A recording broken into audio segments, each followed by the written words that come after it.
Hello, this is the One Episode Rule, a podcast about first impressions. I am Magpie. Me.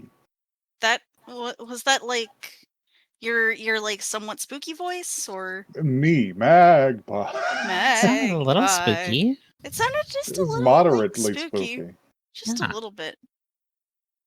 Hello. Gang, we're recording this in August. It's Okay, October. alright, yeah. Go ahead and put the tiger on the table. So, some of our more far-sighted podcast hosts suggested that we might, in fact, not be available at the beginning of October, so I just decided to record this long-form episode way early. No, it's October. yeah. It's October right now. Yeah, it's October. It's Halloween It's in October in August, my my heart. dudes. Halloween in August, and it's awesome. Hi, welcome to our show. Anyhow, I'm Joey. Welcome. It's spooky month. We're supposed to pretend tell everyone what we're dressed up as. True. I'm like, What's your costume? I'm Even though I haven't created a framing device for the October episodes because it is fucking August. No, I'm not dressed up. I didn't. You foresee didn't this. bring a Halloween I didn't bring costume a Halloween to the costume. company early Sorry. Halloween party in the middle of I'm August. sorry. Hi everyone, I'm Joey, and I'm dressed as a disappointment. Oh, Points. Well, hi everybody. It's me, Emma, and I'm excited to be here for a very special Bonaween episode, which is a special kind of pre-Halloween where we also pre-record. Yeah. And I'm dressed as Magpie. Oh, Oh. that's awesome. Yeah. The mustache keeps falling in my Yeah, soup. you gotta. Oh man. Yeah, you You gotta find you a better one of those. You gotta comb it carefully. Yeah. Keep it out of your mouth. What is the magpie costume? Is the magpie costume just like a semi-stylish, like camp collar shirt and some and Yes. some jeans? What if I come dressed as Magpie next week? I think that would be awesome. Why don't we all dress as Magpie for Why don't we Halloween? all dress as Magpie for That actually Halloween? happened to a guy at a job that I used to work at. That sounds Everybody scary came as hell. dressed as him for Halloween, and he didn't know. Wait, that would be so scary. Yeah. Imagine walking in and you're like, hey, that's weird. That's my apron. Hey, that's weird. That's my shirt. Yeah, you get to you get to come in and see all of your coworkers' critiques of you. Exactly. Exactly. You get to have the whole Kill Bill Killer Bee speech done to you in real time at your job. oh man. So what are we doing? What are we doing this week? So I thought perhaps we might watch something Halloween aligned. Yeah. Okay. Sounds good. Do you guys remember Demon City Shinjuku? Fuck yes. Fuck yeah, I do. You remember that pretty cool, pretty weird movie? Yes. It was crazy. It was crazy. I believe that episode is called something like I've my dick has led me to places I wouldn't even go with a sword or something Yeah, like something that. crazy like that. So that's based on a light novel by an author called Hideyuki Kikuchi, who incidentally wrote the light novel series one of my favorite anime movies is based on, Vampire Hunter D Bloodlust. Hell yeah. A gorgeous movie from about the year 2000. We will not be watching that film. Because we haven't earned it yet, because we haven't watched Vampire Hunter D 1985. Ooh. All right. Which was produced almost simultaneously with the book series. Oh. That was incidentally illustrated by Yoshitaka Amano, who you'll know from Final Fantasy. Wow. So that's why the characters look this way. I realized earlier when I looked at it that it fully says dubbed on here. So I would like to prepare everyone in the audience for the fact that we are going to be critiquing an anime movie that was dubbed in English in the 80s. 1985 or 6 or 7 or so. So Ish. prepare to laugh. Vampire Hunter D's nuts. Good God. No. How could you say such a thing? Joey, come on. Be reasonable.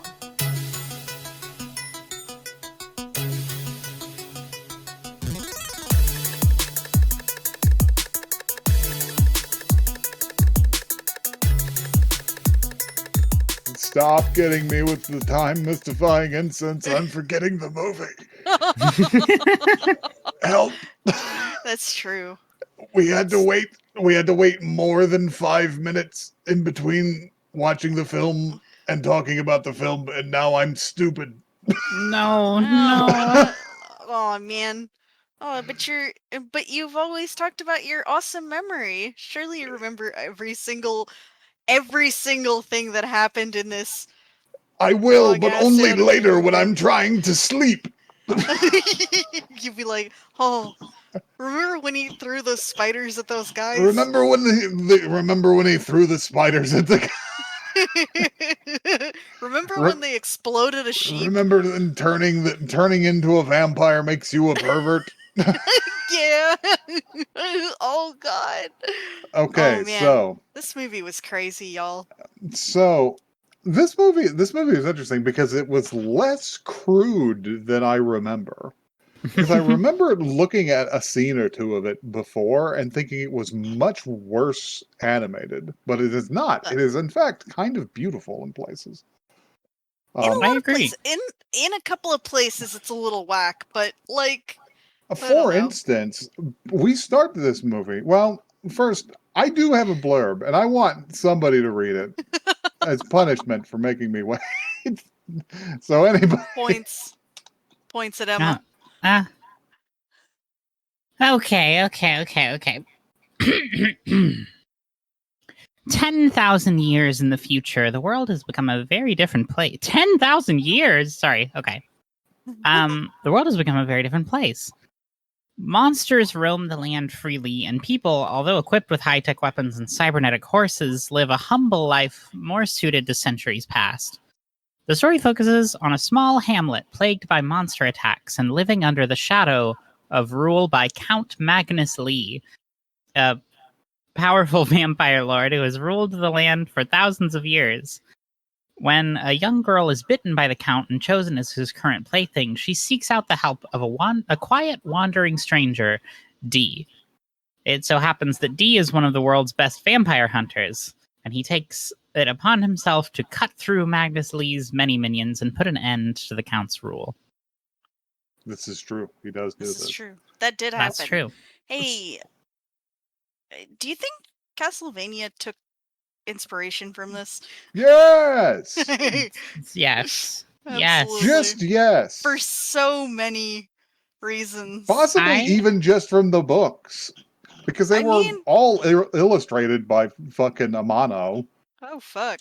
I'm gonna post the theatrical poster for this movie in here, and it's fucking incredible. Hell yeah. It has nothing to do with the movie, but that's awesome. I can't find it in a big resolution for some dumb reason. Damn. It's so good. It's really good. He actually looks more like the poster in the other movie that I was talking about. Fair enough. Nah, that's okay. But yeah, this movie takes place in the year 12,090 AD. That's yeah. Okay. Yeah, I appreciate that about this. It is I love fiction that takes place in a future so distant as to be incalculable. Yeah. Yeah. I also just sort of love the optimism of imagining that the fucking world will still be here by then. Oh, don't worry. The world will still be here. Will there be optimism? People? I don't know about people, but the world will still be here. Wow. shockingly difficult to destroy a whole ass planet. But yeah, we open, actually, I believe we open on a shot of, and this is what tells you the movie's going to be worth your time. It's a shot of just a bitchin' weird Castlevania castle. Yes. Silhouetted against 2 moons. Yes. The Earth appears to have acquired a second moon at some point. It happens.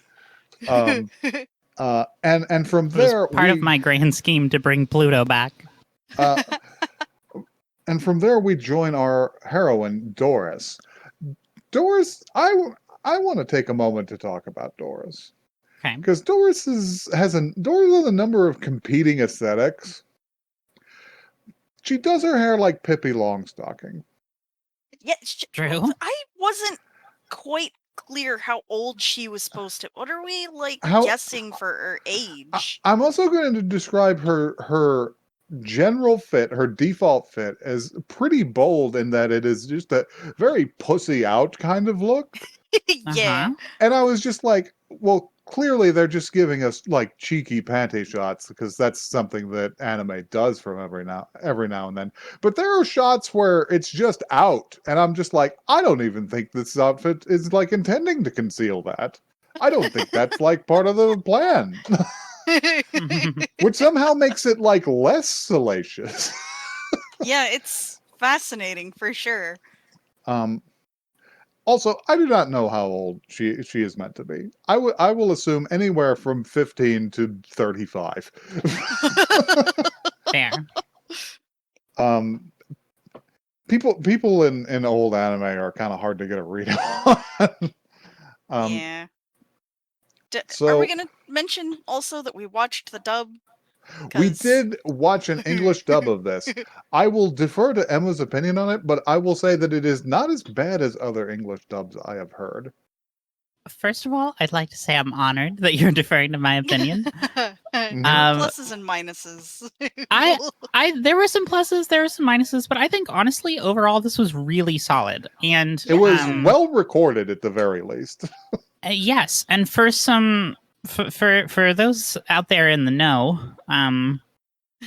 this actually this was dubbed by a company called Streamline Pictures in 1992, so a full 7 years after the film actually was released in Japan.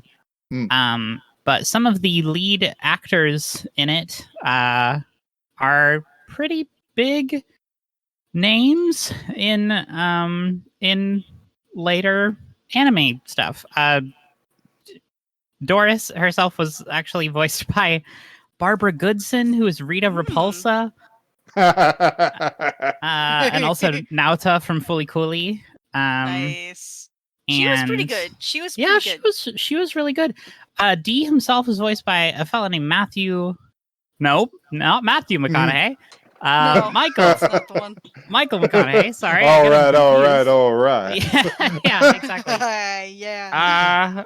Release the McConaughey cut. Yeah. He's had like so many roles that it's like hard to narrow down a big one to me. But his most important to Emma one is he was the narrator in Bo. And and also Franz Bonaparte in Monster, which is like an actual role. He's also the Lich King from World of Warcraft. Okay, that's all. I just wanted to throw that in there. Also, Kirk Thornton showed up. He was the sheriff, and Kirk Thornton is Shadow the Hedgehog. Nice. Yeah. So a lot of like we'll classics. touch on other voices when we come to them in the plot, because like generally well produced, occasionally shocking voice work. However, whenever I look back on it and I go, you know what, that's fine that character had a shocking affect. Yes. Because I'm gonna spoil it for you guys. There's some freaks in this film. There's some freaks in this. Certified. But we need to open up on it because Doris is Yes. doing some shit. What Doris is doing is she is I believe her to be out hunting. I can't determine whether hunting some sort of dinosaur. She's hunting a dinosaur of some kind. Like a fucked up dinosaur thing. And I can't decide whether it's for meat or if it's just pest control because her and her Could be brother either. primarily appear to be ranchers. Yeah, it could be either, honestly. This is going to haunt me later, but yeah, she's hunting some sort of like Paracephalosaurus. She kills An the evil shit out of that thing. vampiric one. Do you think in this setting that thing is like the equivalent of a coyote? Like Yeah, it's a full ass monster. But one of those damn Pachycephalosaurus in the branch doesn't again. seem to be But- giving her an especially lot of trouble. It is but running away. she's stalking this thing, and when she finally happens upon it eating whole branches off of an apple tree, she ignites the lights and she goes to take a shot at it, and she shoots it through the torso, and it goes, and it shoots blood at her. First Yeah. of all, like a horny toad would. Yeah. And then it turns on its heel and runs, and she goes, ah, shit, Luke, and her horse is named Luke. Don't name a horse a human name. That's weird. Well, it also seems cursed because Horses are supposed to isn't gonna make it. horses are supposed to be named things like, I don't know, like manhole cover majesty Silver or something. bullet or like Sure. But Ogre cap. Urgery cap. Yeah. Gold ship. But Yes. but yeah, she goes to chase this thing on the fucking widest horse. And she chases it, shooting her rifle at it. Now, I initially thought that this rifle was going to be some sort of like black powder contraption, because it looked like it had a bayonet scoop on the front of it. No, it is a fully like directed energy weapon. Yeah, it's like a laser rifle of some sort. And she finally disables the creature. And she's just like, Shoots its head off. She shoots the top of its head off. She blows off the top of his fucking dome. And she dismounts and she walks over and just pokes it with the sharp part of her rifle for a second. And she's just like, not as much trouble as I thought you'd be. And she turns to look at something because there's a noise. And when she turns back, the creature has risen and bitten Luke's throat and is shaking him violently. And she just goes, "Oh God, Luke!" She emits like a genuinely like blood curdling scream. Yeah. She's really fucked up about the horse. And she blasts a few more holes in it, and it finally relents. She actually decapitates it this time. And she rushes to Luke the horse, and she's just like, "Oh God, Luke, are you okay?" But as she approaches it, it is lifted from the ground, and just before she can stop, the figure of a monstrous werewolf has its jaws clamped around the horse, and it just darts away with it after snarling at her, and she's just like, "Oh fuck!" And when she turns around, on top of a nearby rock, there is he's not this big later. No, yeah, I think this is like now maybe we can like he's got some like artistic license or something, but sure, it does give you a sort of a feeling, and we'll probably revisit the other film at some point. Vampires are serious fucking business. Yeah, Vampire Hunter D. They are dealing with some sort of like cosmic power. Yeah, they got a lot of abilities in this. Because standing on a rock is a vampire that looks like a dentist. I can't beat around the bush. Magnus Lee's entire outfit up to his face is Dracula, and then his face is county medical examiner. He looks like somebody's dad. Well, considering that he's from like our time period, he might have been. Yeah, that's a good point. That's true. This is a guy who has memories of watching Diagnosis Murder on television. Yeah, literally. The vampires of Vampire Hunter D are walking the earth today. Yeah, exactly. Yes. It could be you. It could be you, but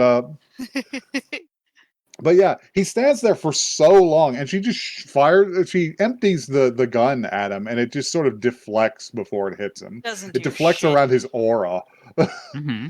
and he just stands there stock still until she runs out of ammunition. Yeah. And earlier, the werewolf, before it fled, it ripped the cross from her neck. So you know what's about to happen. Yeah. And Yeah.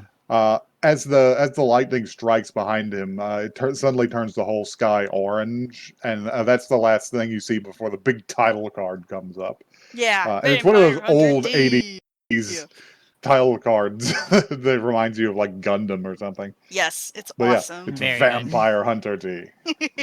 The next scene is her again on the road. Well, we're splitting it because we have to join someone else. Because D is riding through the countryside as he is wont to do. We get like so many fucking scenes here of just the winds blowing over the the scenery. Yeah. There's a lot of scenery in this movie. Lots of scenery. There's a I'm lot not of travel. complaining. It's good to see, but Yeah, D is hard to describe. He is the finished form of Dr. Mephisto from Demon City Shinjuku. yeah. Because the author was toying with the idea of this sort of like beautiful silent hero Yes. of like unknowable intentions. Yeah. A little scary, but also so cool. Very kind of sexy. Yeah, kind of sexy. Not gonna lie. Yeah, kind of.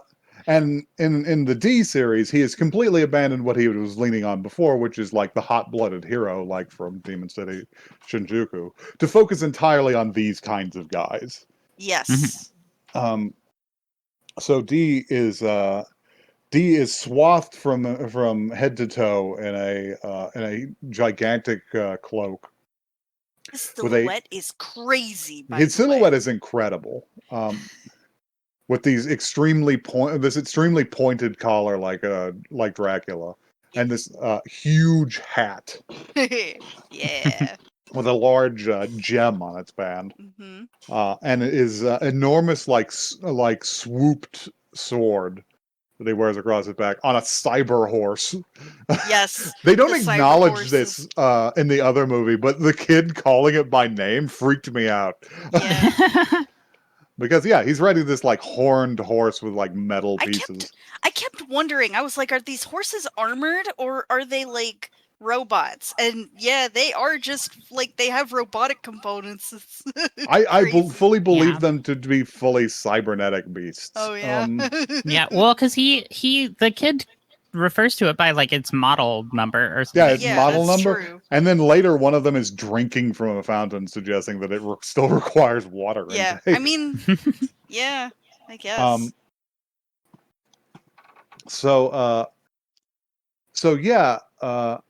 Doris ambushes him on the road.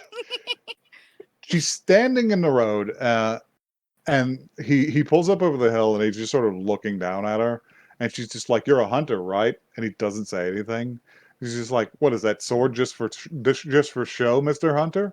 It's just like, "Well, what if I took it from you? Would you answer me then?" And she pulls out her cool whip.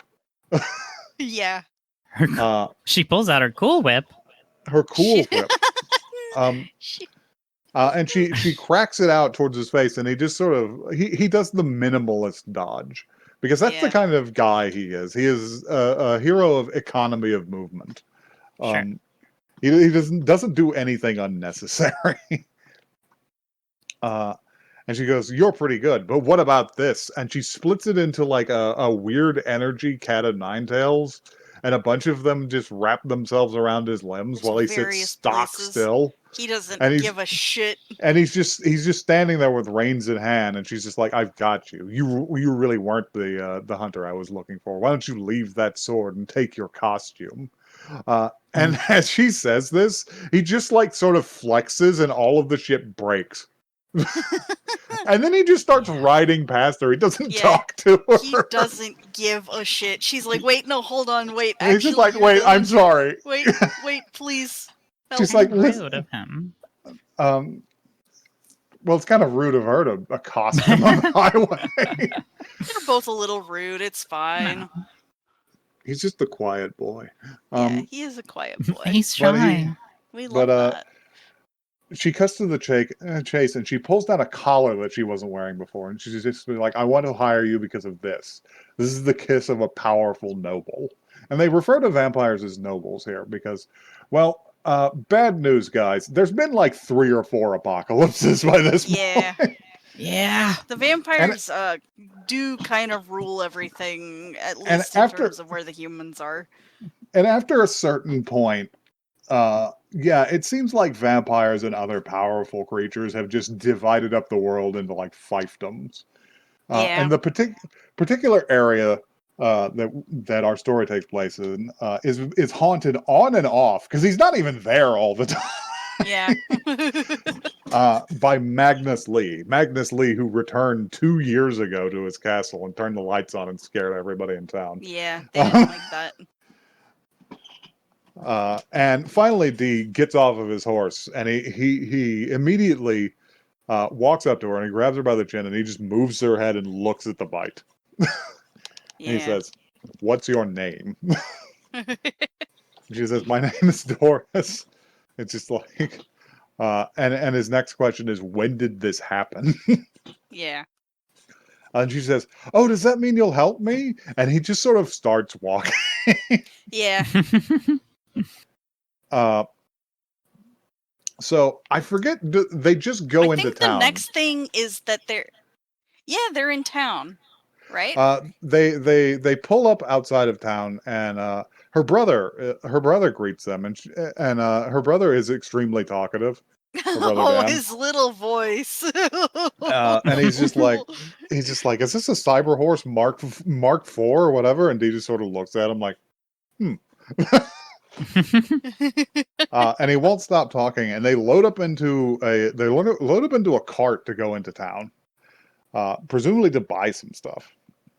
And it's got its own cyber horse. It's got a gold-plated one. Yeah, it's pretty cool. I saw it drink. There's still blood in there somewhere. Yeah, there is. Maybe it's a coolant system. Blood is fuel.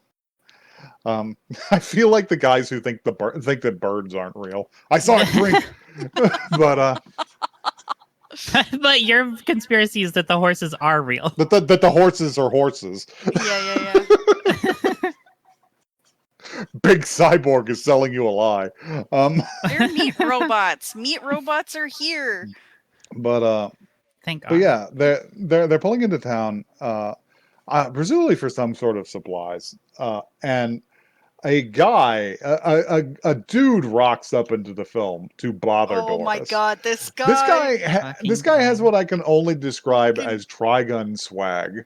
Fucking Greco. His name is Greco. Because Greco looks like a Trigun character. He does look like a Trigun character. He's a little troublemaker. I can't remember if they introduce him by his full name or not, but we later learn his father's surname is Roman. This man's name is Greco-Roman. Incredible. Yeah. And I kind of liked him. He's also a symptom funny. of one of my favorite things about Vampire Hunter D in general, which is the weird mix of genres that we're looking at, because he is from the component of it that is a Western, because Vampire Hunter D is a Western. Yeah, it's kind of crazy. It is thematically a Western and sometimes aesthetically a Western. Yeah, that's where we get back to the Trigun swag. True.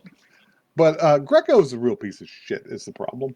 Yeah, because he rolls up on Doris and he's just like, why don't we talk about that little secret there with your new collar? I'm going to talk like this the whole time. What the fuck was his accent? I'm going to attempt to do Louisiana Deep South accent. He was falling off I have the horse. ingested too many quaaludes, my friend. I'm he losing just my loved grip on reality. popping up and being like, "Get out of here, you floozies!" Now, I'm from Hyper Georgia. in at least one version of the Lupin dub, the guy who voiced Gregor Roman is Jigen. Holy shit, pretty that's funny. crazy. Oh my Yeah. god. So Very different energy. Greco Very- pulls her away into this alley and is just like, I know you got bit by the Count. I know it. And listen, I'm the mayor's son. I can hire much better hunters, and I just want to look out for you. All you have to do is do what I say. And he tries to like force himself on her because he's a prick. he's the same kind of local asshole that is everywhere. Who thinks being the mayor's son means anything? Yes. He's got some quality goons in this picture you posted, JoJo. That guy has zero jaw. He has negative jaw. What's wrong with him? Yeah. Absolute fucking weird ass dudes. Truly a world of mutants. But yeah, she isn't having any of it. She's just like, I already got D. I think he's cool as fuck, and you're a prick. And he won't take the sass. He goes for his gun. He goes for his fucking 6-shooter. And before he can, she snatches her bullwhip off of her hip and trips him onto his ass. And she leaves. She's just like, I'm just gonna go. We're just gonna get in the thing. But he scrambles up on his feet and he runs out into the street and immediately just says, Doris was bitten by Magnus Lee, the Vampire King. What a dick. All What of a you. bitch. Listen What to a me. motherfucker. So the next scene isn't them getting supplies. The next scene is them talking to the sheriff. Or is it the sheriff they're actually He's a talking to, doctor? or his dad? Whatever. This guy clearly doesn't respect Greco Lee. No. Because they're in a room with the town doctor and a law enforcement figure. And the guy. And the boy is there as well, and he's just like, "Sis, this can't be true." Yeah, no, like it's very clearly true. She just kind of turns her head, and the fucking Greco's just like, "You tell this girly that we're gonna do," and the we're gonna put her in the just old. like, "Shut the fuck up! He's The just like, adults are "Shut talking." up and get out, you fucking idiot!" And he makes him leave. Really He's just funny. like, "Get out." Get And he's out. The sheriff is not a character. He is just drawn like an NPC man from like Trigun or anything. Yeah. He's bald and he's got a mustache and he's just like, you know the law. We have to go put her out in the fucking pit. He's also not coming back after this scene. He doesn't matter. He's irrelevant. The doctor is much more important. The doctor will come back. And the doctor immediately objects. He's just like, we can't put people out there. The last time that was used, it was 50 years ago. It's just like, and do you remember what happened 50 years ago when we used it? And nobody in the room but him and the sheriff seem to know. And he lays it out for the younger characters, which is 50 years ago, Magnus Lee tried to take a woman as his bride from this village, and we put her in the isolation pit, and he became so enraged that he came down here and he murdered 30 of us. And then the lady in the camp died as well. She just went mad and died. Yeah. Just not a great look for the humans. Yeah, it's so bad. D finally speaks up, and he just says, I think it would be most prudent to simply let her roam free until I complete my contract. And everybody is just like, wow, you're bold, aren't you? And she steps forward and just says, if it comes to that, I will take my own life. Yeah. And they're just like, okay. Like, well, fair enough. The doctor goes with them from this point on. He's on their side. He wants to look after Doris. And they head into the general store. And she attempts to buy supplies for the ranch. And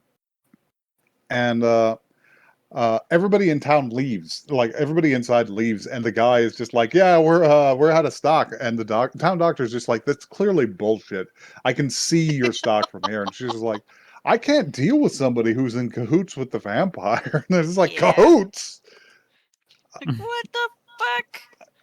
And yeah, they eventually return home to their ranch.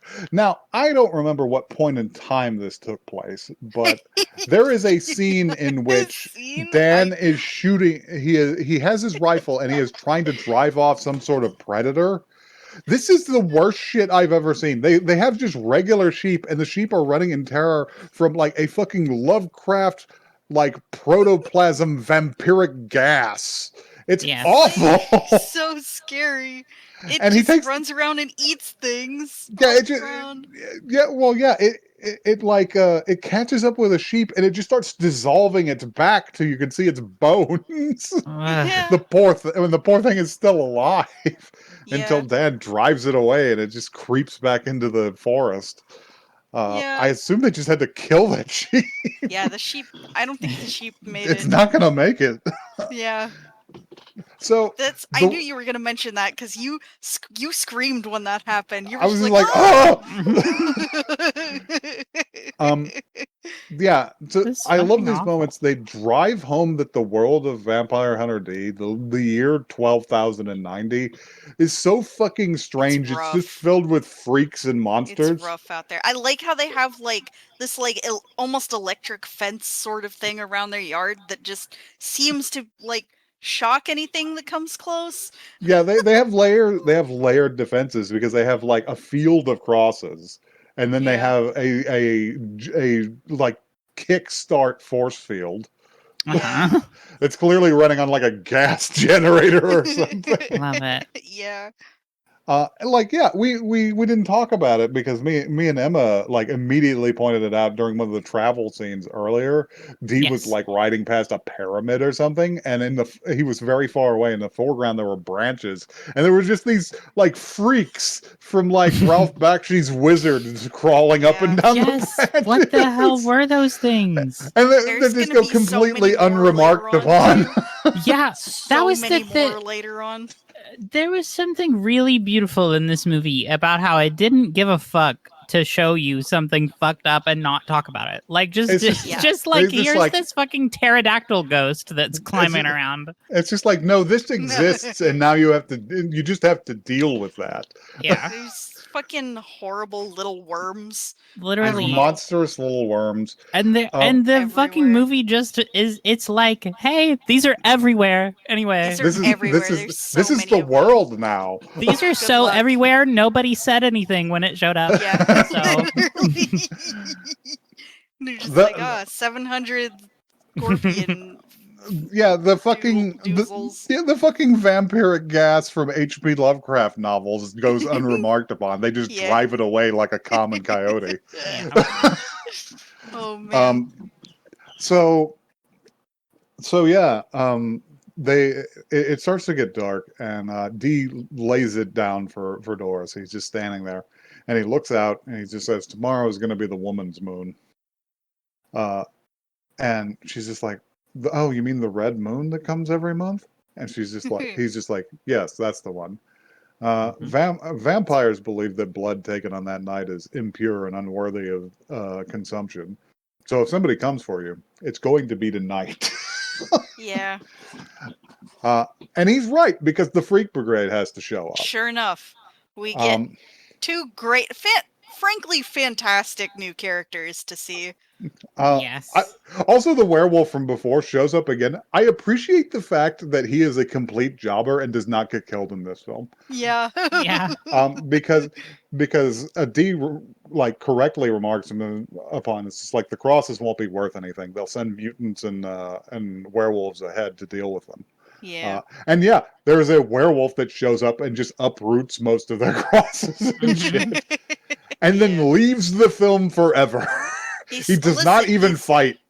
Staying in his fucking lane. I don't even know if he is like officially part of Magnus Lee's court or anything, or if he is just an outsider they have paid to do this. Because they remarked that werewolves are enough of a problem that they have a distinct class of hunters associated with them. Yep. Imagine you want to break into someone's house, so you hire a pigeon to eat their door.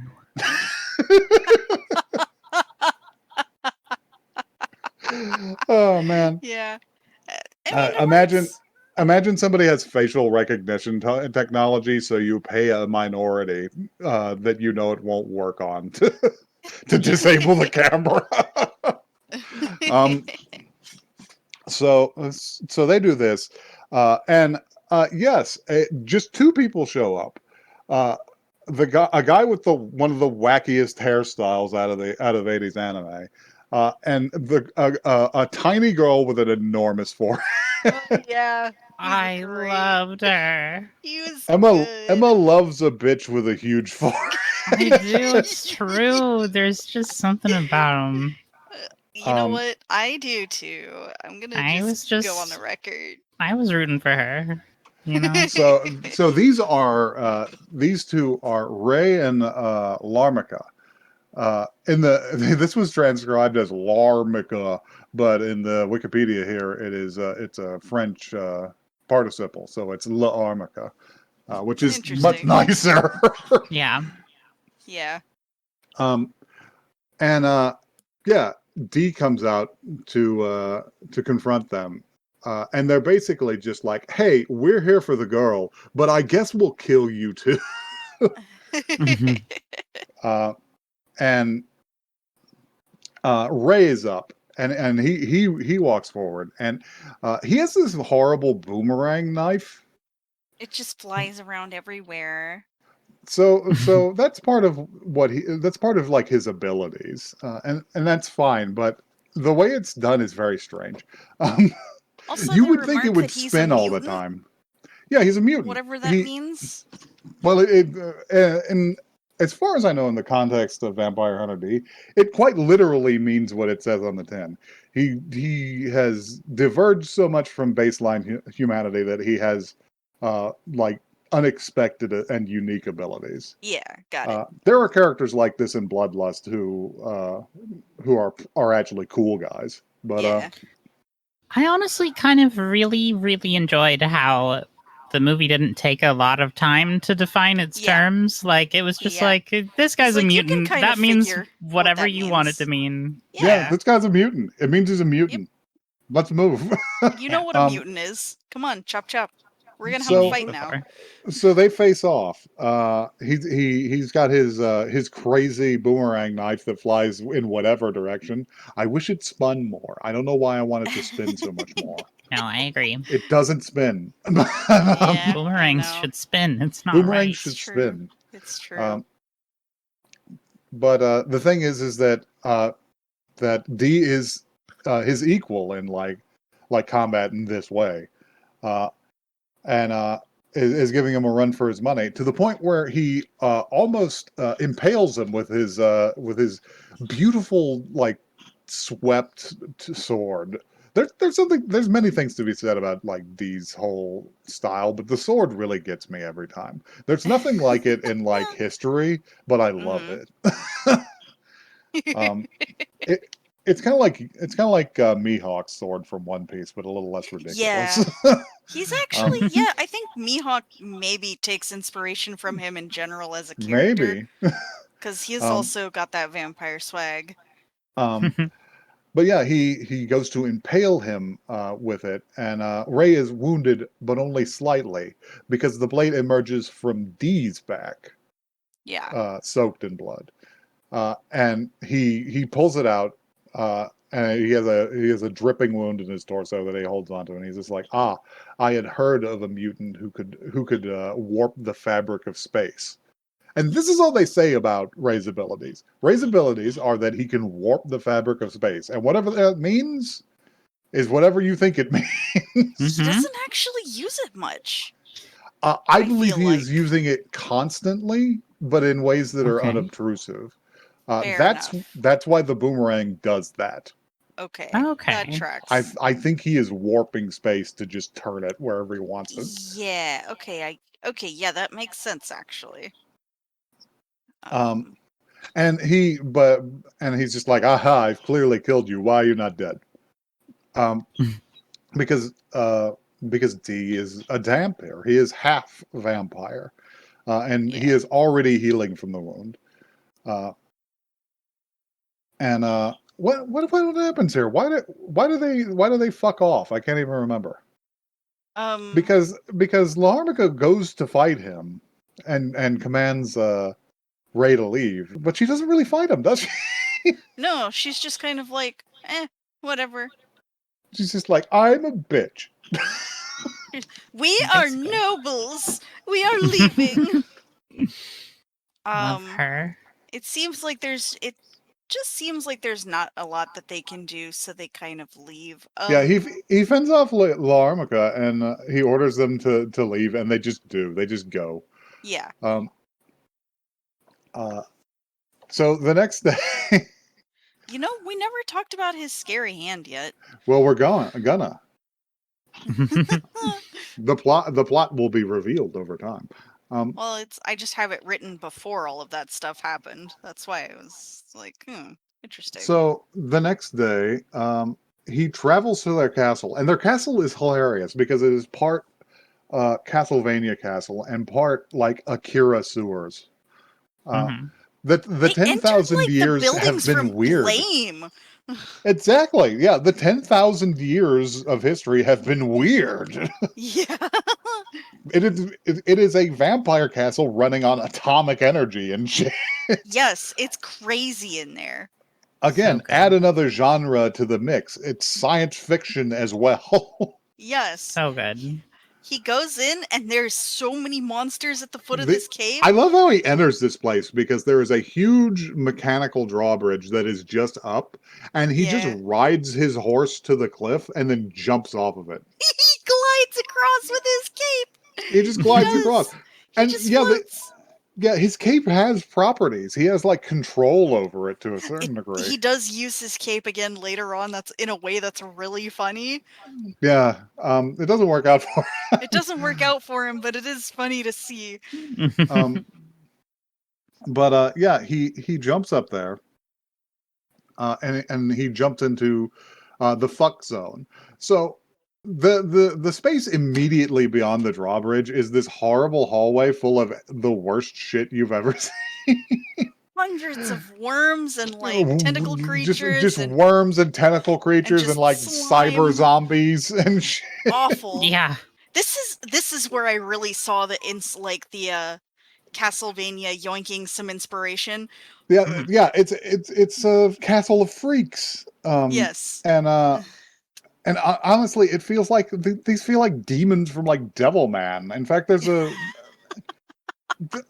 animation itself is really interesting. I really wonder who did it because it reminds me of different things in turn. Because there's a lot of times when you look at the camera focuses on D's face and you just go, "Did Leiji Matsumoto do this? He looks like Captain Harlock. What's going on?" But the room full of freaks. He just walks through it. He pulls out. He's confronted with a room full of freaks, and he just goes, small fry, basically. And he just pulls out He pulls out an orb, and he just holds it out in front of them, and they all go, ah! Yeah. It's just like this is a use for my orb. He steps on one of the horrible maggot creatures as he walks through. He walks into a courtyard where he has to fight more freaks. So there's a gallery of freaks that work for Ray that are really interesting. First off is flying, screaming manta ray Batman. He's like dressed in like a purple suit. He has a name. He is they purple. Said his name. His name is Gimlet. Gimlet, that's what it was. We've Beautiful got name. Gimlet. He's got two knives. And he attacks D a number of times by swooping down on him before D pulls his sword. Because he's just like, jeez, this fucking guy. And he starts to pull out his sword. And he just pieces. He just flies. Runs away. he just flies away. He's just like, I'll get you later, fucker. I love the attitude of these guys. Yeah, They're crazy. it's really funny. Yeah, so we got Golem. He's literally like this enormous like rock dude. There's a huge man who throws grenades. Yes. Fire grenades. There's a ghost cat of some sort. Yeah, what's the because he walks into another he walks into another hallway with a gallery of freaks, and the hand speaks up. Because hand. A fact you need to know about D, in addition to being a damper, he himself is some kind of mutant, because in his left hand there is a face that constantly shit talks him. He's like, "Hey D, He's got piece of shit." I feel like he even kind of has the energy of somebody who has a Brooklyn accent. Hey, I can't remember if he actually does have one in Bloodlust, but he's just like he's just like D, this is a trap, and he's just like, I know. I know, it's too easy. He don't care.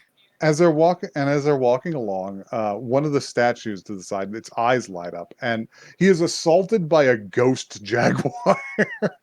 Because his immediate thought is just like, I will turn and stab it with my dagger. And he does turn and stab it with his dagger, but the issue is that it's a fucking ghost. He goes right through it.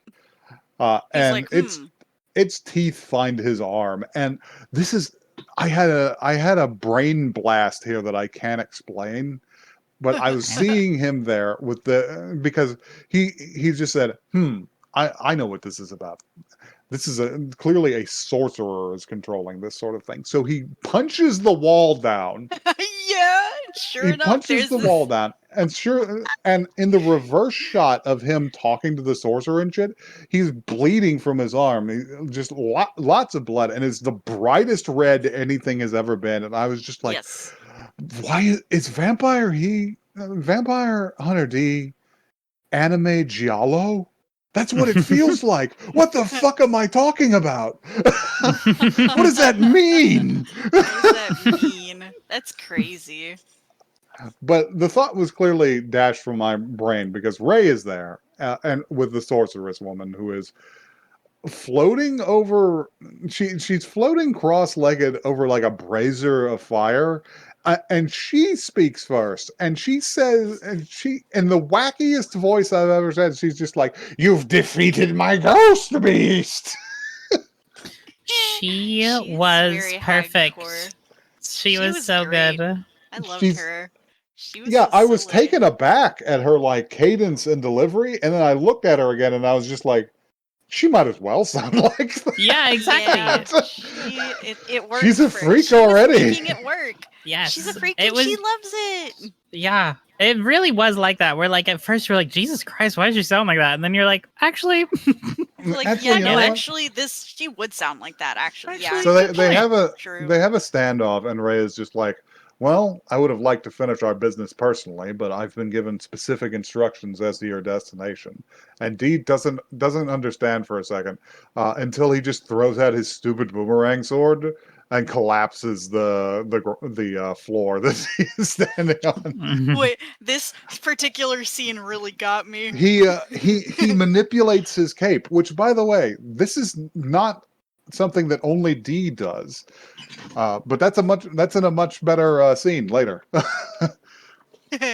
But he manipulates his cape. He grabs onto the edge with the edge of his cloak, and Ray looks at it like, what the fuck? But he just throws out his blade to cut a circle around it, so that piece goes too. So that it was really funny. It made me laugh really hard. I screamed when it happened. I had myself muted, so you guys didn't hear me. But I was screaming. I believe you. So yeah, he lands in the Castlevania sewer level. At the bottom of the castle. That's so fucking true. Yeah. With the mermen. Except these are not mermen. These. Yeah. The scene. I was thinking when he walked into this room, I was just like, "This is oddly beautiful." But yeah, I think that's what they were going for. It's a ghostly lit cavern full of water, and there were strands in the water, and I thought they were doing artistic license shit, but no, it actually becomes important later. Mm. And as he walks in, 3 women appear with what me and Emma charitably call liars. Yes. When you don't know what a fucking harp. When you don't know what a harp is. They are playing them under their chins, basic turned 90 degrees from the way they're supposed to Yes. be. And they have 4 strings and no like resonating mechanism of any kind. And the strings are like sideways across. I mean, I guess I can't tell if they're holding it sideways or if the strings are sideways across it, but they are just not right, and they're holding it and moving their hand as if they're playing a trumpet, like it's against their chin. It's crazy. This is fucking crazy. This is an advanced form of instrument primitive people like us couldn't understand. Yes, 10,000 years in the future, we will be making beats on shit you can't even conceive of now. You cannot even imagine. But yeah, and they are fully nude women. Yes. And yes, they are beautiful to a degree. Good old green-haired women. And they approach him, and they speak one at a time, and then the two remaining echo her. So they say, who are you? Who are you? Who are you? Who is this kid? What's he gonna do? They have a little dialogue, and they're clearly meant to be enchanting him somehow. But he's D, so he's just like, who are you people? Yeah. And they sidle up on him and immediately turn into like a snake hydra creature. Their faces like morph back and forth a number of times, and it's actually kind of unsettling.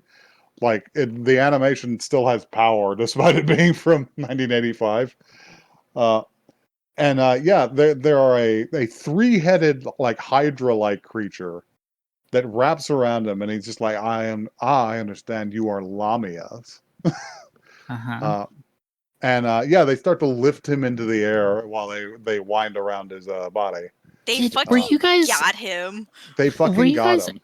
Able to detect, by the way, that their arms didn't go away all the way when they turned into big snakes? They had like little tiny baby arms that you could see. Yeah. Little freak arms.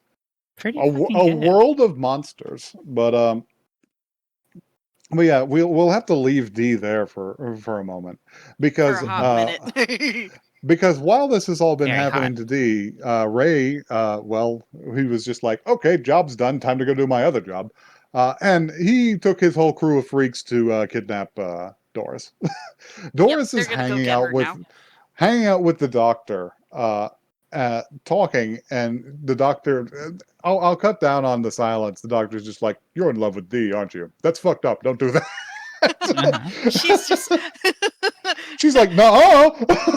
No, the scene was really funny because he's like, "You're not falling for him, are you?" And she just like kind of looked. She's like, "You are." He's just like, "My God, you are." Yeah, the line delivery on that was insane. It was really funny. You're not falling for him, are you? My God, you are. It was a real Garth Marenghi delivery. My God, you are. Good. But they're interrupted by the fact that, hey, freaks are coming to get them, and they can just see them. Oh God, they're back. And they're just like, shit. All of them go for their biggest guns. So yeah, the doctor pulls. This is very funny because she goes to arm herself with her father's things because he was a werewolf hunter. Yes. Which, like I said, you have to have distinct categories of creature hunter in this world. Crazy. Werewolves are apparently a little easier for normal people to deal with. So he was just a guy who happened to be good with a sword and a gun. He has a Glock, which I think is funny. Like, D messes with it like he doesn't know what it is. Yeah, it's really funny. He just keeps clicking it, and he's just like, oh God. It's been 10,000 years, but they still got those. Oh, yeah. But yeah, so she goes and arms herself, and the doctor reaches into his jacket and produces like a gold Luger, like he's some kind of... Yeah. Like he's some sort of like fucking James Bond villain. Her little brother Dan gets a gun that is like longer than his whole body. Yeah, he gets one of the energy weapons. He has his own rifle. Very funny. Yeah, and they start preparing. They're just like, they look at the door, and then Golem's whole fucking head just crashes through the wall, and they go, "Oh God!" And they just start unloading on him, and he opens his mouth and sticks his tongue out, and there's this horrible little green freak at him, and we look at him and we go, "What's this guy gonna do?" Oh, fuck. And he just bends over, and a bunch of he shoots a bunch of red spiders out of holes in his back. Spiders. And everybody in the chat goes, "Oh!" It was so fucking gross. And yeah, the doctor just gets covered in spiders and is immediately neutralized from the fight because he's covered in spiders. What's he supposed to do? What sucked about the spiders was not just the holes opening up in the fucking guy's body. Yeah. It was the strings of webbing that were trailing out of the holes. It was like when you like pull like really the core of a wart out and like the roots are in there. Sorry, that was really visceral, but it really fucking upset me, you guys. Genuine vomit casting. That guy was like... I hated that guy. Trypophobia. Is that what they call it? Trypophobia? Yeah, that's the one. Trigger warning for that if you watch this, I guess. Anyway, long story short, yeah, they succeed in kidnapping her. Yeah, they just get her. They get her, and Ray is just like, all right, come with me, and she's just like, just you want me, right? Just take me, and leave the doctor and my brother. And it's just like, well, I wouldn't want to deprive my comrades of so much meat. And then she immediately just like, I'm gonna hit the suicide button. If you don't fucking leave them, I'm gonna bite my tongue in half and drown in my own blood. And he's just like, well, that would be bad for my mission. I was commanded to bring you unharmed. All right, fine, if that's how it has to be. And he looks down at her with her tongue out, and he's just like, put that away. It's crude. Yeah. So yeah, he delivers her unto the castle, and she has a dialogue with Magnus Lee, who, like I said, looks like your dentist. Yes. Yes. He's just a middle-aged man. Literally. And yeah, he's just like, yeah, I'm gonna make you my bride after this cursed moon goes away. And she's just like, no, deal, save me. And he's just like, you want to see what's up with D right now? And he conjures up an illusion of D being sucked by the Lamia. And he's just like, yeah, they're him like a noodle. They're feasting on his life force. Look at their faces. They are in ecstasy. They've been at it for half a day. A normal man would have been dead in 5 minutes. But he is half vampire after all. You think he's going to save you? He's getting his shit sucked snaky style. They are going to leave a husk. This is when she finds out that he is a Dhampir, by the way. That he is a Dhampir. Yes. It doesn't seem to phase her. Well, she is just like kind of shocked, but like she gets over it pretty quickly after this. But she's deeply shocked by this. Yes. And engages in further rebellion, to which point he just says, you know what?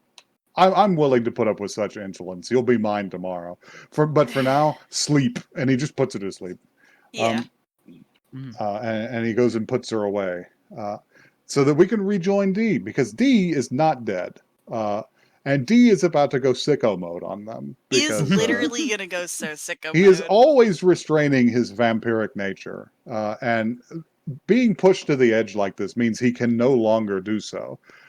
So, yeah, he gets scary. Like, vampires used to do, like, scary transformations and shit. Yeah, his teeth grow, and he turns a little gray, and he just fucking goes crazy. Yeah, he feasts upon the Lamia. And they are immediately distressed. They are just like, how is he awoken? And you don't even see the fight. You just see the fight end with one of the heads just recoiling from him, and then you realize it is sailing through the air because he is fucking severed. Yeah, he bit it in fucking half. You see, like, the meat. He either bit that one in half, or that is another one that he has simply removed with his sword. Yeah. Something. And it's time for him to storm through the castle, and he does with remarkable ease. But we have to join big-headed vampire bitch. You see, because she hates humans. She is not pleased that her father plans to bring this human into their midst, to the point where she's pretty sure she's just gonna go in there and murder her. He's like, Daddy, I will not stand for this. I will not stand for it. I will not let you disgrace us in the eyes of the sacred ancestor, because the sacred ancestor is important. There is always this portrait above them in shadow, and it is presumed to be the progenitor of vampires. And she names him Dracula. She like fucking full on prays to him. She offers prayers to him. Yeah. It is a form of ancestor worship that you would think would actually be kind of obvious if vampires were living 10,000 years from now. Yeah. But she is advancing on Doris in her chambers to kill her with a knife. When she is intercepted by D. And D, well, first of all, she can't stand against D. And she makes her speech about sullying their noble blood. And he drops some knowledge on her. It's just like you speak like that even when your sacred ancestor taught differently. And she's like, what? She's like, huh? What do you mean? And D is just like, I'm taking Doris and getting the fuck out of here. He goes to escape and has to kill every member of Ray's entourage on the way. This is a great sequence. Is really very good. I forget exactly what happens here. Yeah, which order does this happen in? Which order? He gets attacked by Gimlet again and wounds him badly because he's like prepared for it this time. Yeah. But Gimlet just sort of flies away. Flies into the distance like he always does. He turns the corner and he encounters the Spider-Man. The Spider-Man. And the Spider-Man's is like, I'm gonna shoot my spiders at you, and he shoots his spiders at him. And D is just like, huh? And he puts out his hand, and his hand opens its mouth. And fucking sucks all the spiders in. It's really he just funny. Inhales all of the spiders. I hate that. He puts his hand and crunches. He chews them. You need to know that it made a very bad noise when he chewed those spiders up. And then he puts his hand down, and they just look at each other for a minute. And then the spider guy just turns and starts to run. He's just like, oh man, I only had one trick and it was the spiders. He does divide this. This guy gets bisected for his trouble, which is, I guess, what happens whenever you go around throwing spiders at people. Yeah, he deserved that. TBH. Like Gimlet and Golem get to have like more honorable deaths. Yeah, but I think Golem is the next one to go. And on their way out, they are approaching the drawbridge, but Golem comes up behind them, and he's a problem because he's fucking gigantic. Yeah. And he lifts his like horrible grenade thing to smote them. And D realizes that this is a hydraulic bridge, and he cuts the supports. Yes. One. So it crashes to the ground, and it's a huge bridge too. So it falls like 75 feet. Yep. So the bridge. So yeah, the bridge falls like 75 feet, and whenever it hits the edge, it crushes Golem's fingers, which were on top of the edge of the bridge. Yeah. Cuts them smooth off, and leaves him in a situation where he cannot get up while his grenade is primed. So they bound away from him, and the grenade explodes and just blows off like the left side of his body. Yeah. Yeah. Ray is chasing them out, and he sees this, and he's just like, fuck, all of my friends are dead. Like, oh, my dudes. He chases them into the woods, and also you see Gimlet come in from the side, but he's marked upon. He glides in from the side, and they escape into the woods, and Ray stands there for a second, and then he sees a commotion in the trees, and he throws his blade out, and it stops. And then he follows the trail of downed trees to find that it is just stuck in Gimlet. Yeah, that really got me. It's like, oh man, you got your dude. Oh man, you got your own dude. Oops. Doris finally No, awakens. Does he not fight Ray here? No, no, you're no, right. That happens later. In a bit. You're so right. But yeah, they go home, and he puts Doris in bed and everything, and they have a scene here, between a bunch of fluff dialogue that is Doris is just like Magnus is so powerful. Why don't we just go away together, you and me? And he's just like I can't do that.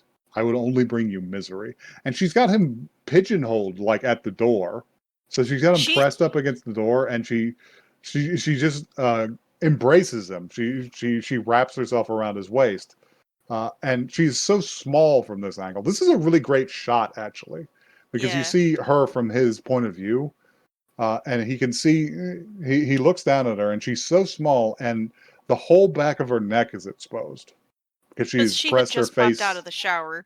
Yeah, she's pressed her face into his chest, and he's just like, "Oh God, oh shit, oh the Lord, I'm going back to the old me." He's fighting it really hard.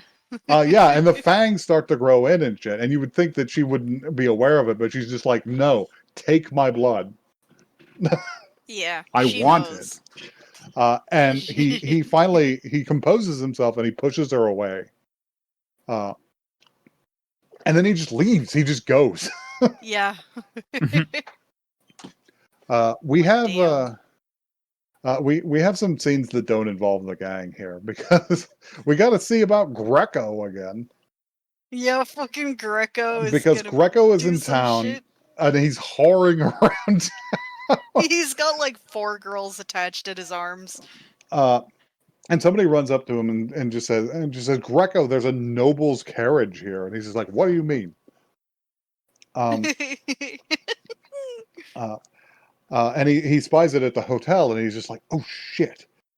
So he's just like, "You floozies, get the hell out of here!" And he rolls up on this place, and the hotel manager is just like, "It was a vampire. It was a vampire." And he's like, "I don't give a shit. Give me the shit for the secret, for the spy room."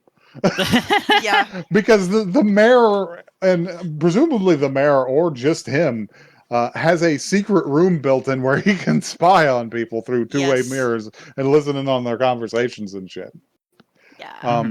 What this leads to is a meeting between Ray and a cloaked figure, a fucking tech priest from Warhammer 40K is in there with him. Literally, it's crazy. And he's just like, you have a message from the Count? And he's just like, I do. And he's just like, does that message have anything to do with killing me? And the guy's just like, I couldn't kill you. It's just like, what are you, crazy? The master has ordered me to bring you this. Killing this opponent will be difficult, so you can use this against him. And he's just like, is that? He's just like, it is. It's time bewitching incense. Of course. Based on the name, you don't understand what it means. You're just like, what the fuck have a theory. That possibly... I still don't understand, you guys. I have a theory for what time bewitching incense means. Okay. I believe it to be a substance which adversely affects vampires and possibly anybody else who has lived long beyond their natural lifespan by making the years press down on them. Okay, yeah. Okay. It is amplifying the effects of the ages. Yeah. But essentially this is like holy water. Yeah, it's pretty much holy water or some similar sort of, like... Sure. And he's just like, I see. And Greco hears this. So whenever we go back to the rancho, there's a commotion. Dan, the boy, has been trying to fend off horrible little monsters at the ranch, and he runs to go get D because there's been a commotion of some kind, because D was working on the fence or whatever. I don't know how this shook out, actually. At some point, Dan gets kidnapped, is the deal. Yeah.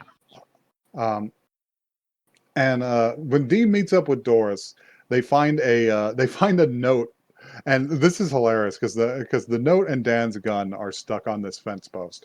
And he goes to read it, and she's just like, "What does it say?" And he says, "It's a language only known by hunters and professional assassins." Yeah. And I'm just like, what utility does such a language have? Whatever, I will accept your premise. It's thieves can't. It's thieves can't for murderers. Thieves can't. Why can you read murder speak?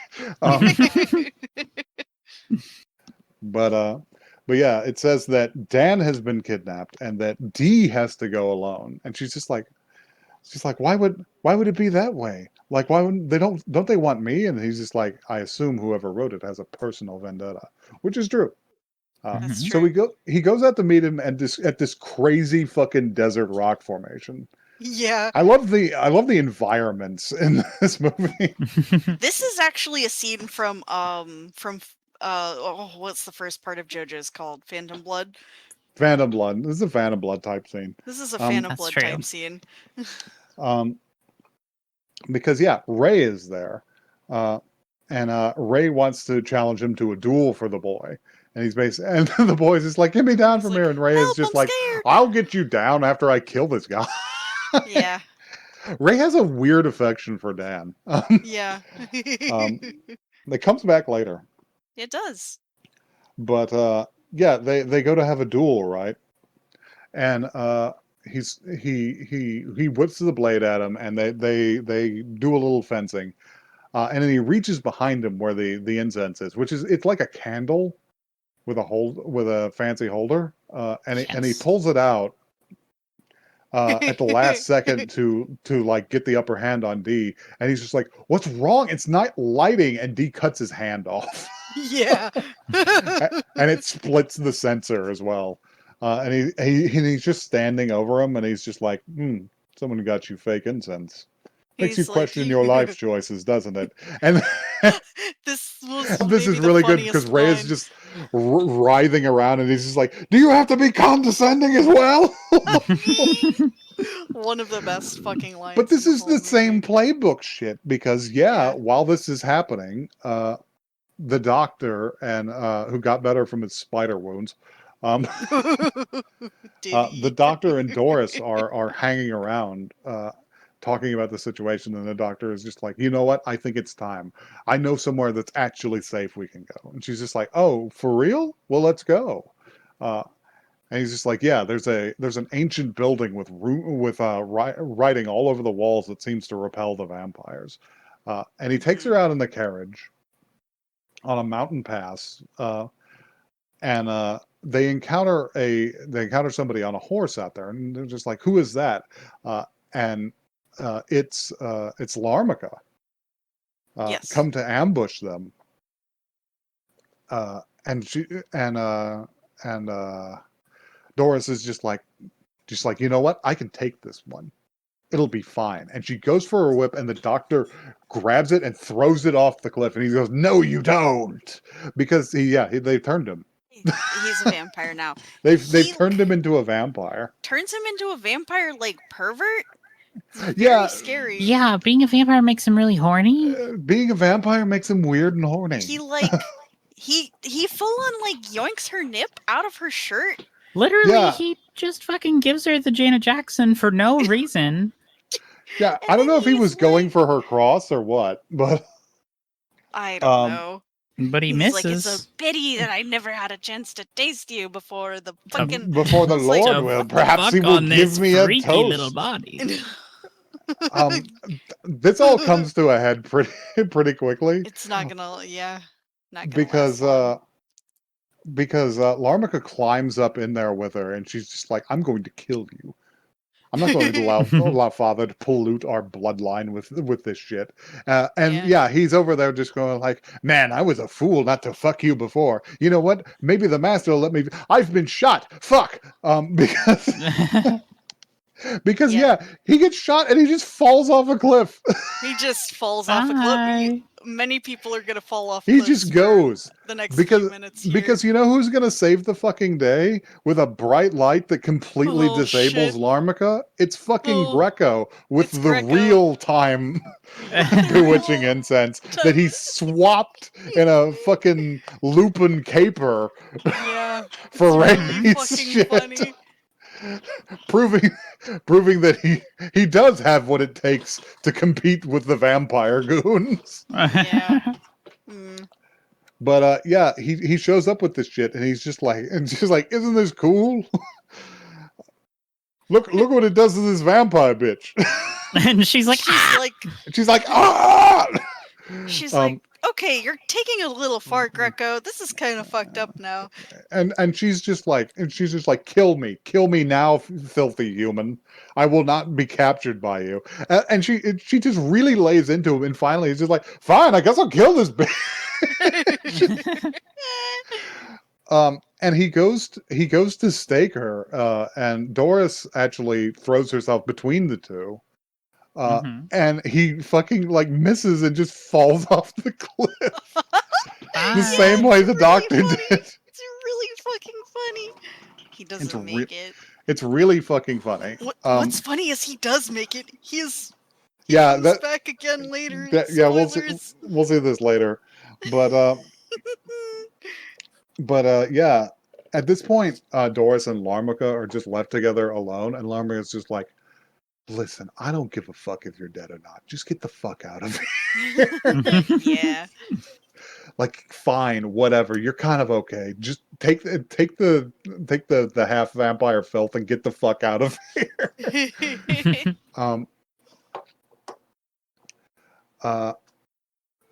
But yeah, what's the scene now? We waited too long before doing this. My brain is so sorry. Ray and Dee are gonna have a little face off. Well, I don't know how it gets there though. Yeah, it can't be next scene,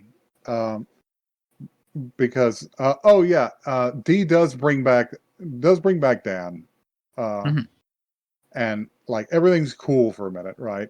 Yeah, they're back at the farm again. But in an interstitial scene, we find out, hey, Greco survived falling to the bottom of the canyon, but as he's coming out, he encounters Ray, missing his hand, with it tied off, and he's just like, "So that's the real incense, huh?" So you never see Greco after this, and I'm gonna guess that he didn't make it. He doesn't make it. I'm gonna guess that he didn't make it. Yeah, and then Ray assaults them at the farm, and armed with the real time bewitching incense, very easily defeats Dee, because Dee is pressed down by the weight of years, and he fucking stakes him and everything. He fucking stakes him, and then he cuts off his left hand, just out of spite, and he just throws it in the cornfield. And he's just like, "Now we're even." And then he takes Doris to the castle, because there's no one else to protect her anymore. There's Doris and a 12-year-old boy. Yeah, pretty much. So yeah, she gets taken to the castle, and we get treated to Magnus Lee holding court about things, and he has another argument with his daughter, where she's just like, "I can't believe you're going to do this." And he basically just lays it out. He's just like, "Listen, I have been alive for 10,000 years. Do you understand that my greatest enemy is boredom? It is a wolf that stalks me through every moment." Yeah. if I have to destroy our bloodline for a moment's sensation, I will do so. I will do so just like I did with your mother, the other filthy human I took. And she's just like, no, you lied to me. It can't be true. And he just uses his fucking magics to like suspend her in the air in the pain chamber. Yeah. Yeah. Yeah. And he's just like, I'm going to leave you there until the wedding is over because I can't be bothered to deal with you anymore. And Doris is completely like, she is completely mind blanked at this point. She's enthralled, essentially. And we see a scene in which Ray presents himself and kneels before Magnus Lee and says, can you provide your promise to reward? And he's just like, promise to reward? What do you mean? You should be thankful to be alive after your repeated failures. Perhaps you can ask me again in another 50 years. You scum. This leaves Ray somewhat scunched. He's very scunched. He's not happy about this. So we cut back to D, and we get to hang out with D's hand.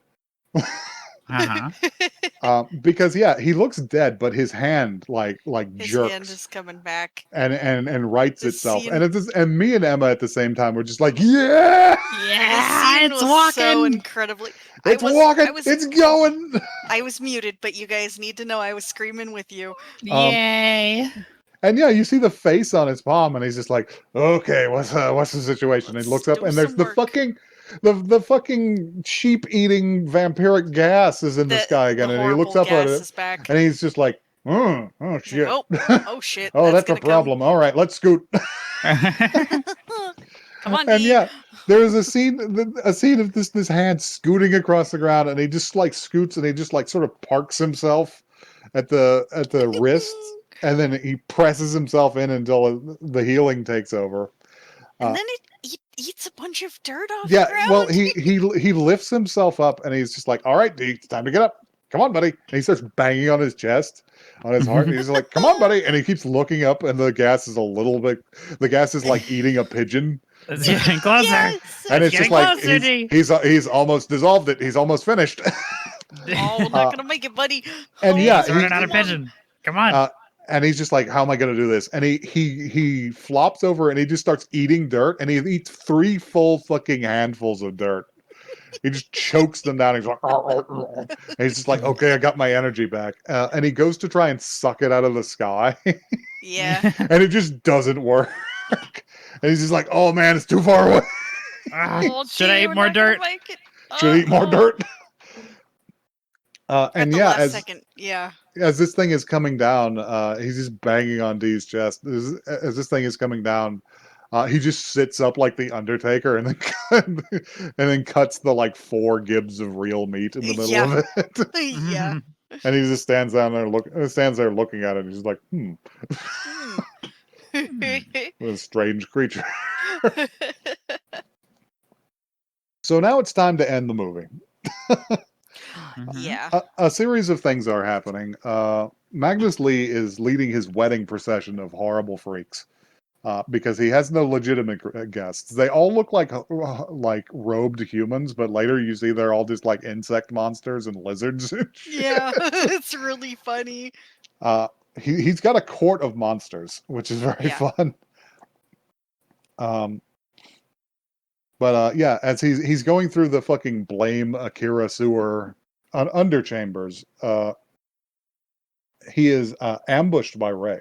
And also Dan is there trying to figure out how to save his sister. I think Dan actually jumps in front of them first. Yeah, Dan ambushes them first, and he just tries to hit him with a pipe. And Magnus just like, telekinetically deflects him off of a catwalk so that he falls for like 400 years. He's going to fall for like 400 years. He gets snatched out of the air, and you initially think it's D that saved him, but then you realized it's Ray. Ray saved him. Ray saved him and dropped him safely on a catwalk, and he looks down at him, and he's just like, huh. And I was like, aw. And he just sort of shoos him away because he wants to ambush Meyer, and he's got a plan. Yeah. Not Meyer. Meyer's the guy from Bloodlust. Excuse me. Very much different character, actually. Magnus. Magnus.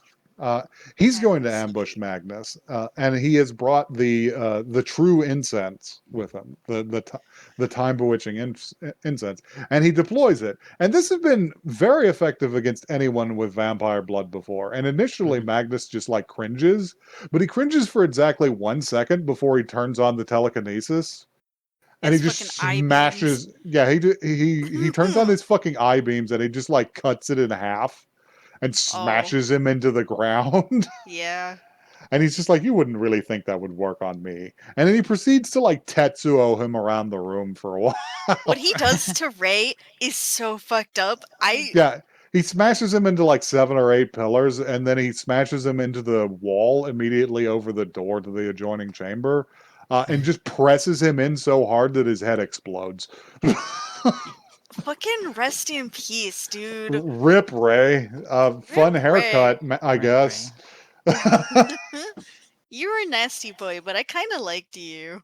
So, whenever I said earlier that vampires and Vampire Hunter D are different, they're dealing with like strange, like cosmic powers, in addition to just like 10,000 years worth of like wealth and knowledge. Like, this becomes important in the other movie, because I shit you not, the guy's plan in the other movie will make you gasp when it is revealed what he actually intends to do. Nice. But yeah, they're proceeding to a traditional villain wedding ceremony. Except it's going to be interrupted by D. Because, yeah, at the very last moment, D just enters the room. And all the freaks part way because they don't want this heat. Yeah. And there's a big flaming brazier. And he opens with something he said about vampires before.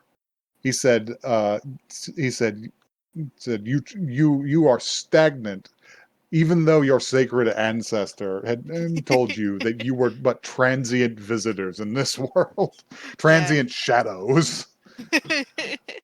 And Magnus looks at him like incredulously. Every time he said this to a vampire, they said transient, like they don't understand the idea of being finite.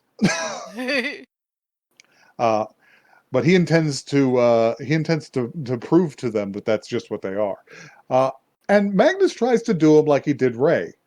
He just smashes them all around the room with his eye beams, his telekinetics, and he's very powerful. He's an elder vampire, but he hasn't pressed against the ceiling, and he's just like, it wouldn't do to finish you off like Ray. That would be boring. I've already done that once today.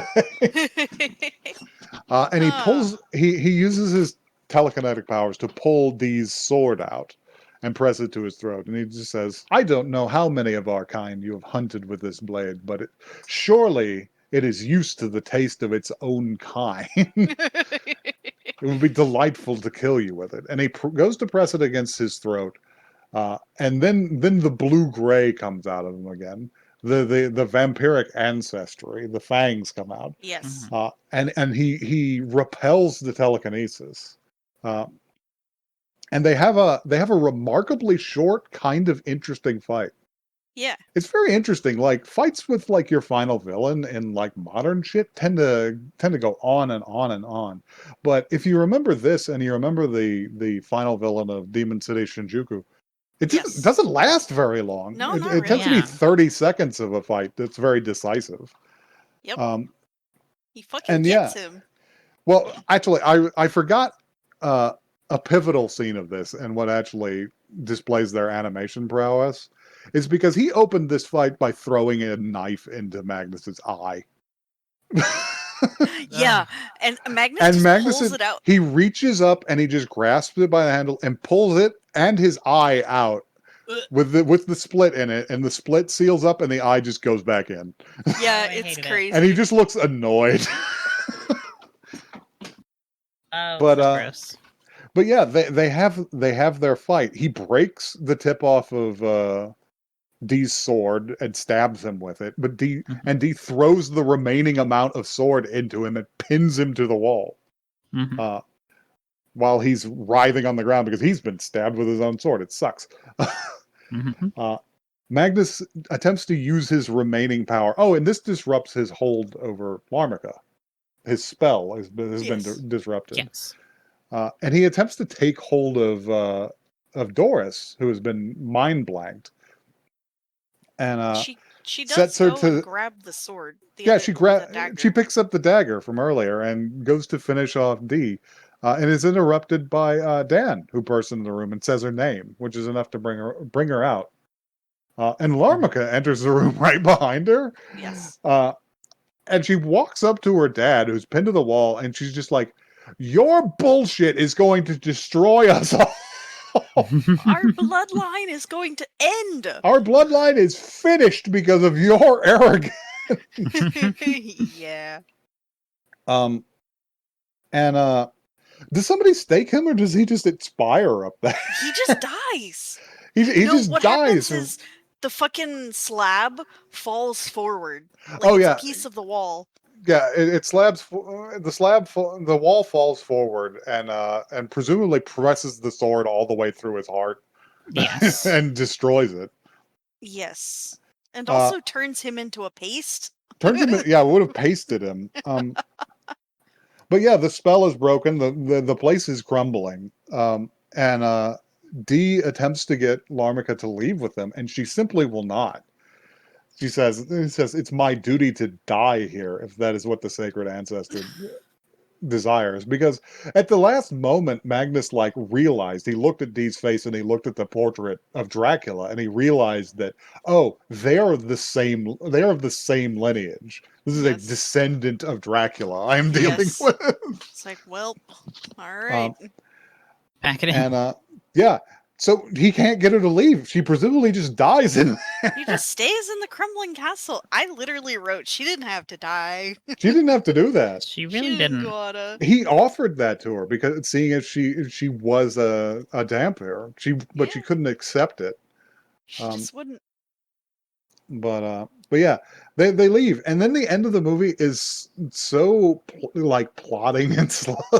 Yeah, it's like it's a full 10 minutes of scenery, and they're just saying bye to him. There is the scene of the castle, because the castle is retreating, I shit you not, into a diamond encrusted gorge in the earth. Yes, that is true. That does happen. And time is fast forwarding. Yeah, for this castle, Made in Heaven is happening. Yes. And this is another example of vampires operating on cosmic time powers. Yeah. They are fundamentally different from the mutants and shit that are running around. Yeah.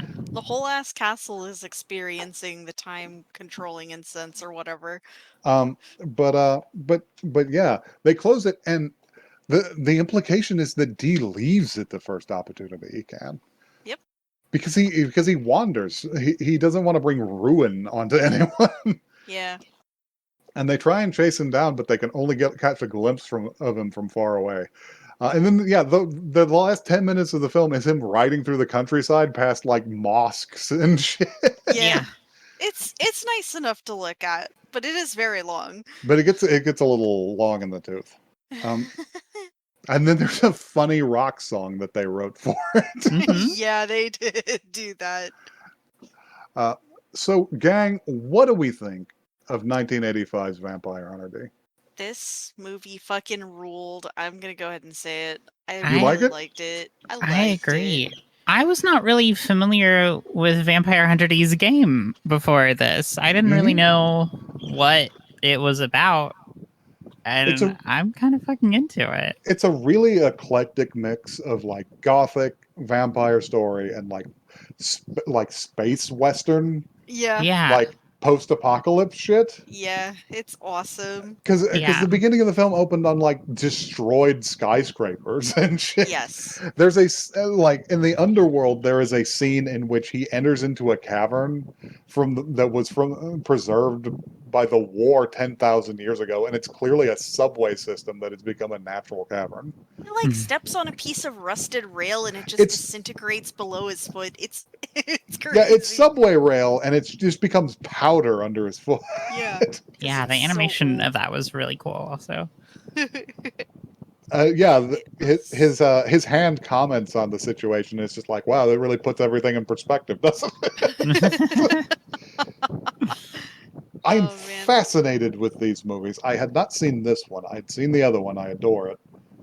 And I liked it. I've always wanted to read the books, but I don't know how, and I don't know where to get them. Oh yeah, it would be a difficult time. Are they? There are like 50 of them as well. Yeah. Holy shit. He continued the series until like now. It's not over as far as I can tell. Oh my god. For real? Let me crazy. look. Is it book Mr. D. series that published in English 2005 to present by DH Press? That's crazy. Number of books 56 as of 2025. Yeah. Now they aren't long books; they are light novels. But sure, but that's still a lot of books. Wow. So, Emma, what incredible. Do you like it? I really loved it. Yeah, and maybe you guys can attest to this, or maybe you guys can fight me on it. I feel like I have this like instinct that like there's a time period of anime that if I watch it, it's just going to be crazy garbage that I'm not going to understand or like. Yeah. But I always think that time period is way earlier than it actually is, because everything that we've seen from like the 70s and 80s has been really fun. Pretty fucking solid. And Juden-chan came out in 2009. So it's probably actually after 2000 in that sort of area where things become unwatchable, because this was really cool. Well, I'm going to tell you, Emma, there are things that I have not brought to us because I will not make podcast episodes about them that would chill your blood. Yeah, I mean, those are still out there. We are not going to be doing an episode about Legend of the Overfiend. All right. Listen, we'll watch that when we launch the Patreon. Well, I will review Legend of the Overfiend for money. Yeah. Listeners. I don't know if I can be on that because I saw it. I'm gonna need you to be there because you saw it. You're gonna need. I'm gonna have to hold your guys' hand. But anyway, if you want to hold our hand, you can do that at oneepisodecast@gmail.com. That is the word, not the number. We are extending our hands towards you. Come tweet and come. I am holding out my hand. I am asking you to mount my cybernetic horse. If you would like to convince Magpie to open a 1 episode rule Patreon so you can pay him to watch La Blue Girl, you can reach out to us on Twitter and Blue Sky at 1episodecast. I will take your money. I will dance my clown dance for you. We'll do that. We will do that. It'll be scary, but we'll go there for money. I will go. Listen. I will go into the castle full of freaks for money. I won't be as cool. I'll just have to show up with a gun, but. All right. It's time to close this castle full of freaks.